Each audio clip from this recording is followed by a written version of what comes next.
who it is rather, CJBK target individual. So on this glorious Friday morning, got paid.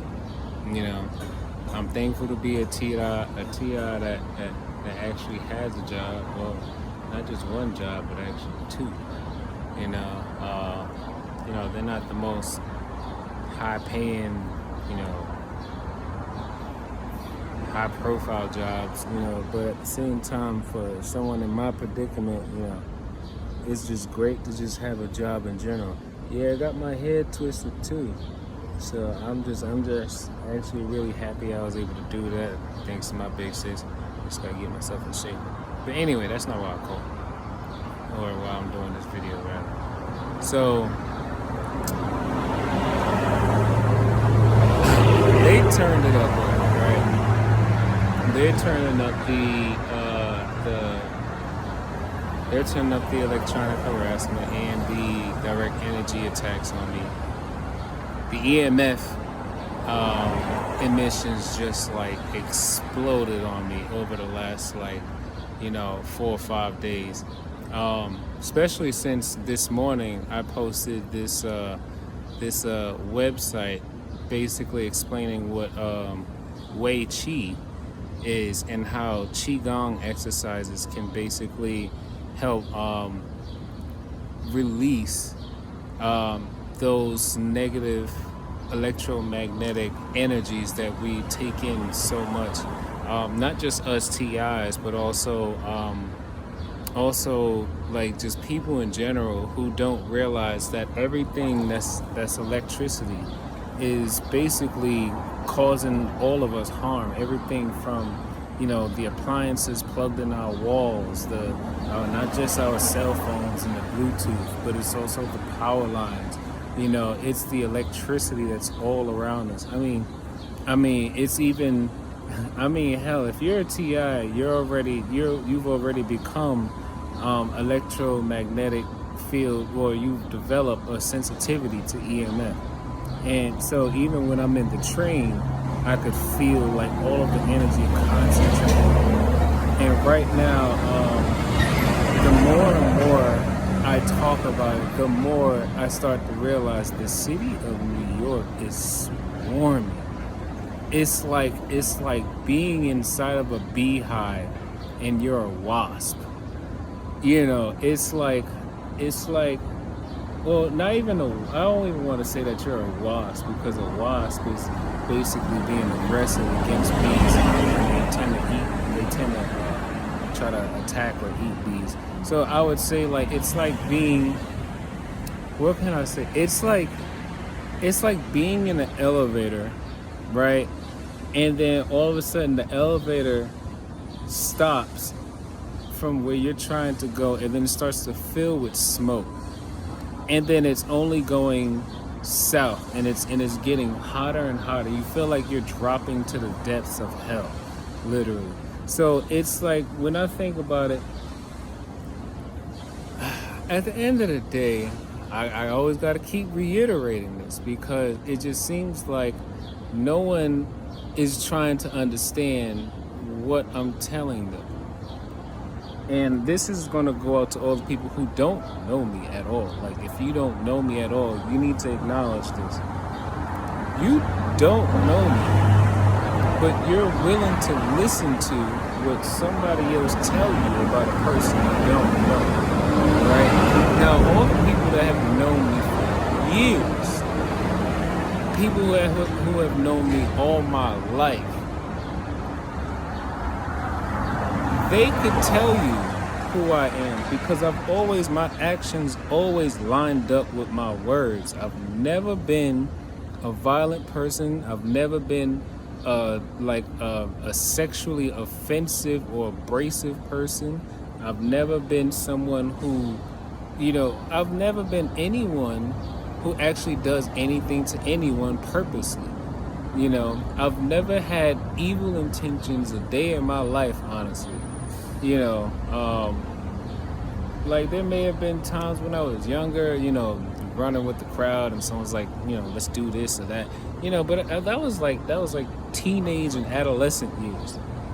In my adult life, I don't do nothing to nobody. And I don't ever intend to do anything to anybody. So when I tell you how someone else decides that they want to use their power, manipulative power, using technology to try to infringe on the peace that I've always been a master of protecting. I kid you not. I was literally doing nothing to no one. Literally doing nothing to no one. Minding my business as I always do. And then somebody decides we're going to use him and we need him to become a cop so that we can use him. And they're like, you snitching on people, you snitching on people, you snitching on people. I never wanted to be a part of this shit to begin with. So why are you telling me I'm snitching if I never wanted to be a part of it in the first place? Nobody asked me. Nobody kindly said, yo, you want to be a part of something that's going to change the world, or you want to do this or whatever. Nobody asked me any of that shit. They just did it. So it's like, just imagine if you, like, it's, you know what? Perfect example.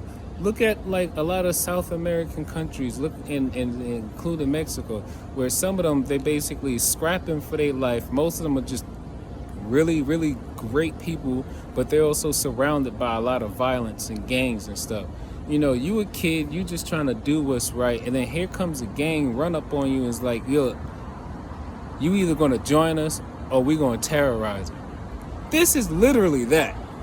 So now I'm at the point where I'm like, yo, I'm about ready to flee New York City and just let them have it. Let them have New York City. But the one thing that keeps me here is knowing I can't leave my mother. And I already know if something happens to my mother, then that just proves my point.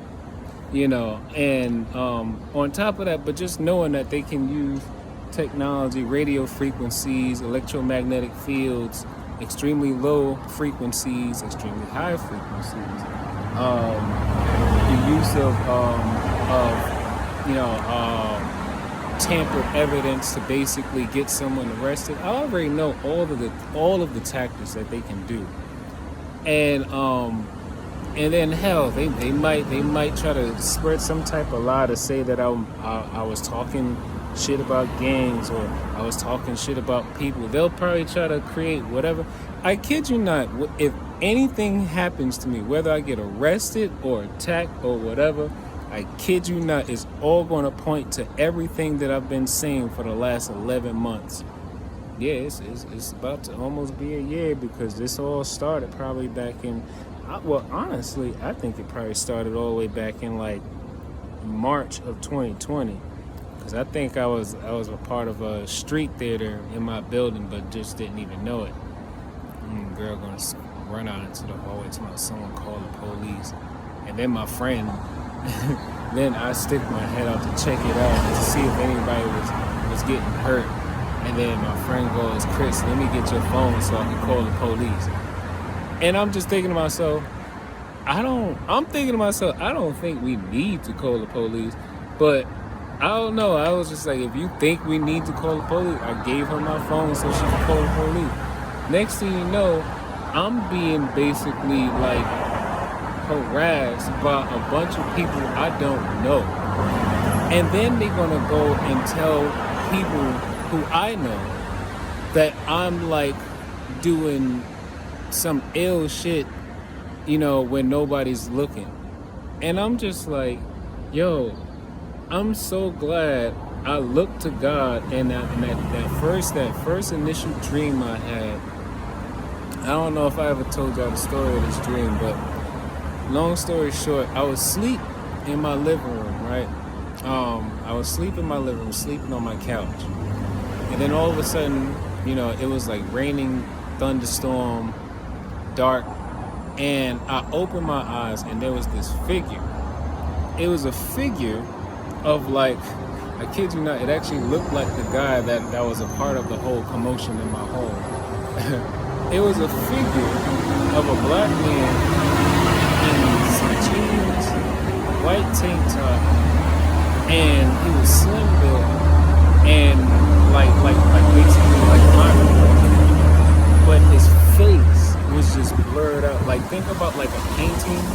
and then you just took your thumb and you just smeared out the face, right?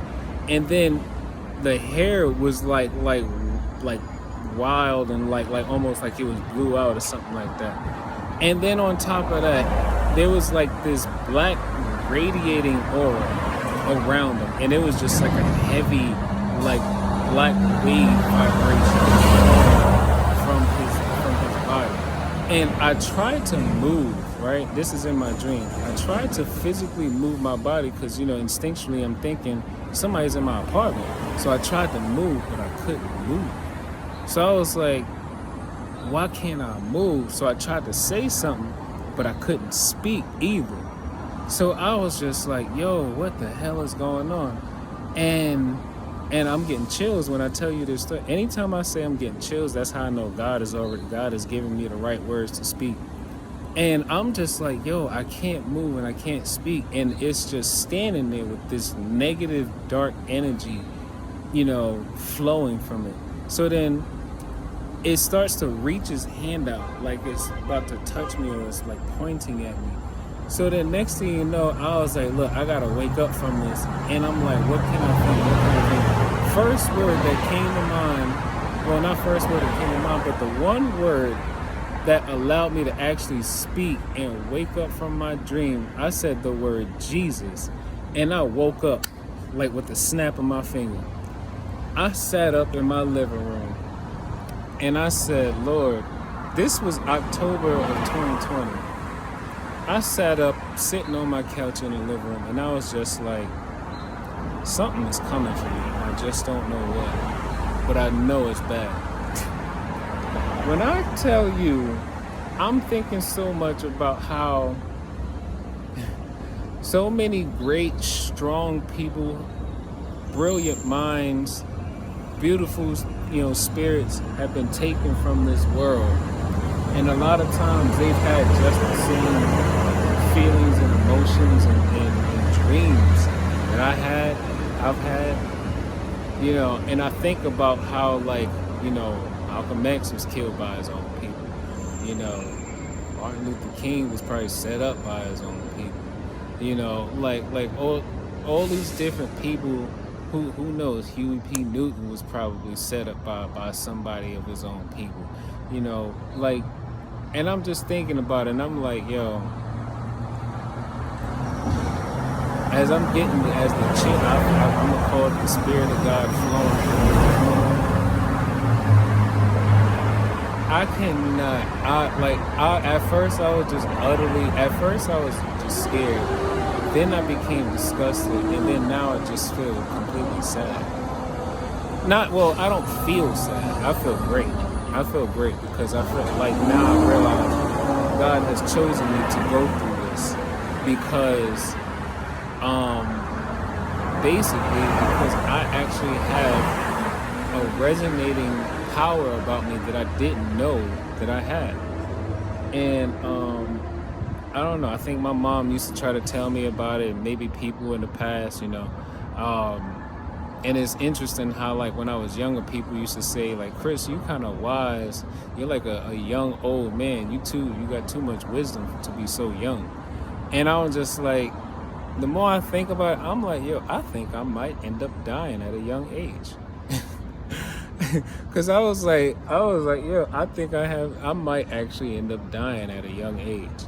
And it won't even be because of something that I actually did. It'll be because God was ready for me to have, left this world, but I have to make a mark. And somehow, I didn't know how I was going to make a mark on the world, but I guess at some point, we don't all expect to live forever. We're not supposed to expect to live forever.